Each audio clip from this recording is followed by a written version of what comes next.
Hello, my name is Jim Davis, and over the last several years I have been a heart ambassador at a large medical center located just outside the city of Philadelphia. But just for the record here, I'm not a doctor. However, I do regularly meet with cardiac patients who are about to undergo invasive heart surgery and/or who have just had open heart surgery. I am a heart patient, and I've been through multiple procedures, including triple bypass surgery, 10 stents in my heart that came from multiple heart catheterizations. I've had a heart attack, and I've had both of my carotid arteries repaired. Most of that so-called on-the-job training, along with a good understanding of cardiac physiology, is how I became and continue to be a very active heart ambassador, meeting with several cardiac patients each and every week. But first, let's do a little disclaimer.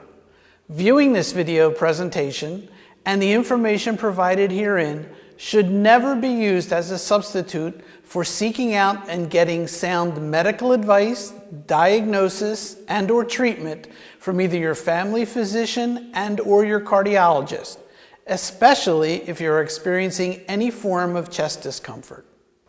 Your doctors are the true medical professionals who can assess your individual situation and recommend the proper medical testing and/or intervention. The purpose of this video is to give you a practical sense of what to expect if you are about to have or have just had open heart surgery. These videos are not meant to diagnose, treat, or imply any form of medical advice. And as always, if you are experiencing any form of chest pain, don't wait. Go immediately to the nearest hospital emergency room. Okay. Now that we have that out of the way, I'll assume at this point that you've already met with your healthcare professional and you are either scheduled for or are now considering having open heart surgery. In order to make this simple, I've divided this information into several separate sections. The first video contains what you can expect will happen before your bypass surgery. The second video will describe what will be happening during the open heart surgery. The third video explains what to expect when you are waking up from your surgery and what the first few days afterwards will be like. And the fourth video will describe what you can expect your recovery to be like when you go home, along with some helpful hints. So, let's get started.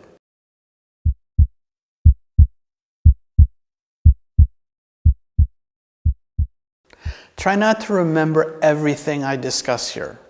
If you're like most of the patients that I talk to, you'll remember things as they begin to happen. And you can always go back and listen to the video again. Remember, the purpose of this video is to give you some practical advice, not to answer your medical questions.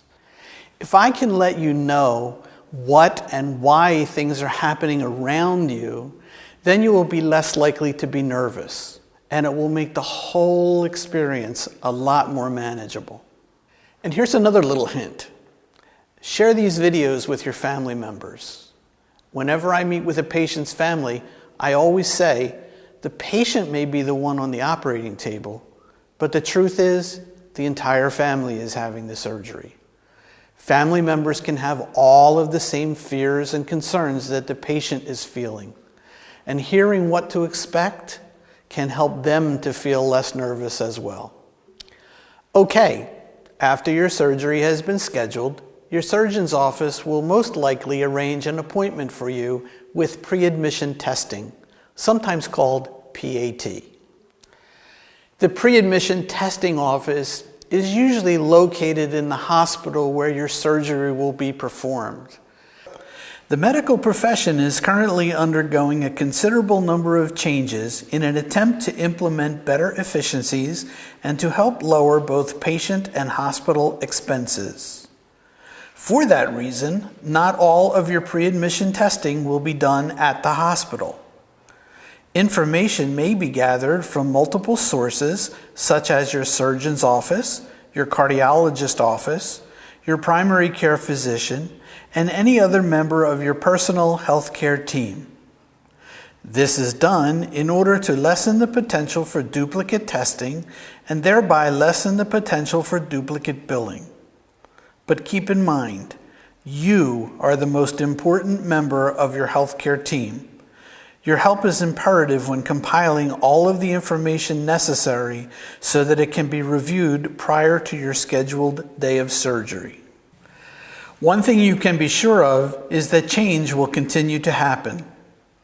You will be contacted by the PreAdmission Testing office and you will be scheduled for a telephone interview with a nurse navigator who will evaluate your specific needs for your upcoming surgery. To avoid any delays during your telephone interview, please have the following information available: a list of all your medications and dosages, a list of any over-the-counter medications including vitamins and herbal medications, a list of any allergies you may have, a list of any prior surgical procedures, a list of any recent health issues, a list of any chronic conditions, whether or not you use alcohol, tobacco, and/or any drugs, the name and contact information for whomever may be taking you home, the names and numbers of your primary care physician, cardiologist, and any other specialty doctors. Please let us know if you have any religious, special, or cultural needs. If during your telephone interview it is determined that you may need additional testing or an on-site visit with PAT, you will be scheduled for another appointment. When you come to the hospital for your appointment, please remember to bring with you your insurance card, your driver's license or photo ID, and any copays that may be required. If you're already in the hospital, your pre-admission testing will be kind of done as part of your normal hospital care. So depending on your specific situation, you may not actually do pre-admission testing.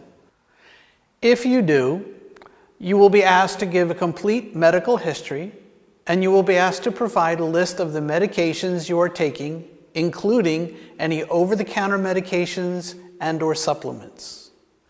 It's a good idea to write down your prescription names and dosages before your appointment, and be sure to bring the list with you. It can sometimes be very difficult to remember all of the medications and dosages, especially if you are taking several different pills. You will get a physical examination and have some routine testing done, such as blood work and a chest x-ray. You can also use this opportunity to ask any questions that you may have about your upcoming surgery, and you should get a brief explanation of what to expect before, during, and after your procedure. Next, you'll be given some written instructions on how to prepare for your day of surgery, including how to prepare yourself the night before and what medications you should take the morning of your surgery. Simply put, you should shower the night before using the soap that you may have been provided. You may also be given some antibacterial, disposable surgical wipes to use on your chest, your arms, and legs after you towel yourself dry. And you should sleep on clean sheets.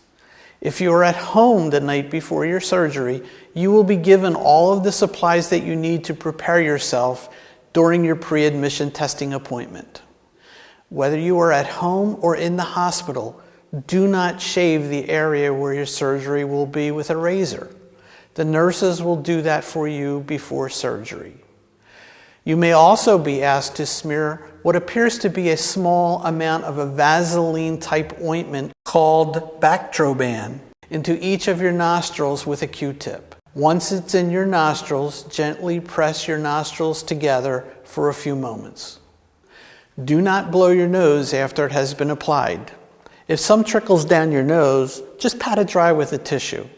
This is to help ward off MRSA and protect you from colonization of certain bacteria during your surgery. If you're in the hospital, you may have a chest x-ray ordered by your surgeon, and that may be done the night before your surgery. Some surgeons will also order a Doppler ultrasound test to to check the movement of blood through your carotid arteries on either side of your neck. It's not a certainty, but some coronary artery disease patients may also have blocked carotid arteries as well. It's just a good time to have them checked. If you are at home the night before your surgery, you will most likely have had these both done during your pre-admission testing a few days before your surgery. On the night before your surgery, you will be asked not to eat or drink anything after midnight. The hospital term for this is NPO, a Latin phrase nil paras. To translate it literally, it means nothing through the mouth. If you are instructed by your surgeon to take specific medication the morning of your surgery, do so only with small sips of water. Be sure to only take the medication your doctor has told you to take before surgery. Do not take any supplements, herbs, vitamins, fish oil, minerals, or blood thinners before your surgery unless your surgeon has said that it's okay to do so. You may also brush your teeth the morning of surgery. All of this is designed to keep your stomach empty before your procedure. You will also be asked to leave your personal items at home, or you can leave them with your family members. You will be asked to remove all jewelry before you go into the operating room. The night before can be very nerve-wracking. In fact, I would be more concerned if one of my patients wasn't a bit upset. Most hospitals have clergy available for you to talk with, psychologists, and heart ambassadors like me to give you an understanding of what you can expect from your surgery. Heart ambassadors are available for you and your family to speak with before your surgery. He or she may come in to speak with you in order to answer any questions and hopefully lessen your anxieties about the surgery. If you're not in the hospital the night before your surgery, you may get a chance to speak with a heart ambassador during your pre-admission testing. Heart ambassadors are usually people who have been through open heart surgery and can answer your questions based on their own personal experience. Don't be bashful. Ask whatever you'd like to know. They, like me, have heard most questions before, more than once, and they are anxious to help. And don't forget that they're available for your family as well.